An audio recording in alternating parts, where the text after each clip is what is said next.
Au nom d'Allah, le tout miséricordieux, le très miséricordieux. Saad. Par le Coran, au renom glorieux. Dhikr. Ceux qui ont mécru sont plutôt dans l'orgueil et le schisme. Que de générations avant eux avons-nous fait périr, qui ont crié, hélas, quand il n'était plus temps d'échapper. Et les Mécois s'étonnèrent qu'un avertisseur parmi eux leur soit venu. Et les infidèles disent, c'est un magicien et un grand menteur. Réduira-t-il les divinités à un seul Dieu? Voilà une chose vraiment étonnante.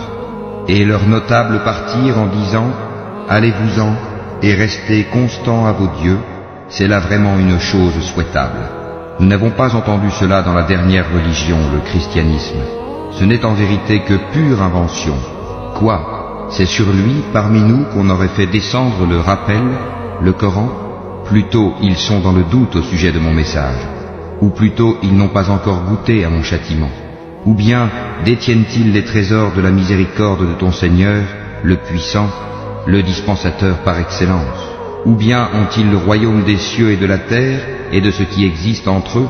Eh bien, qu'ils y montent par n'importe quel moyen, une armée de coalisés qui ici même sera mise en déroute. Avant eux, le peuple de Noé, les Hades, et Pharaon, l'homme aux pales, ou aux pyramides, et les Tamoud, le peuple de Lot, et les gens de l'Aïka, ont tous démenti leurs messagers. Voilà les coalisés.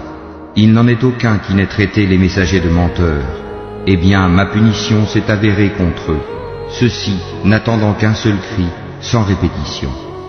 Et ils disent, Seigneur, hâte-nous notre part avant le jour des comptes.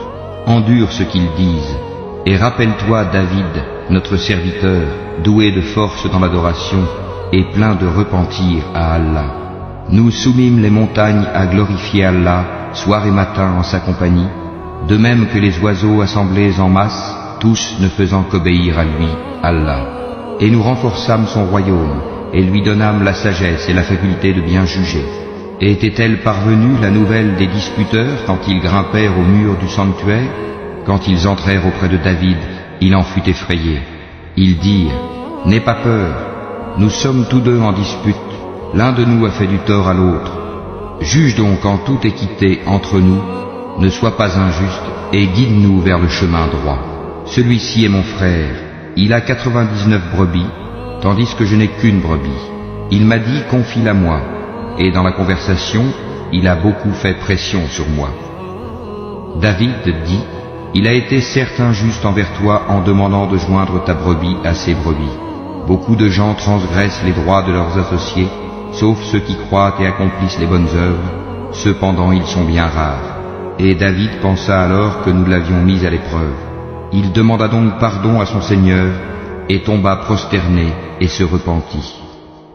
Nous lui pardonnâmes, il aura une place proche de nous et un beau refuge.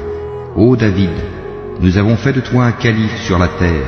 Juge donc en toute équité parmi les gens, et ne suis pas la passion, sinon elle t'égarera du sentier d'Allah. Car ceux qui s'égarent du sentier d'Allah auront un dur châtiment pour avoir oublié le jour des comptes. Nous n'avons pas créé le ciel et la terre et ce qui existe entre eux en vain. C'est ce que pensent ceux qui ont mécru.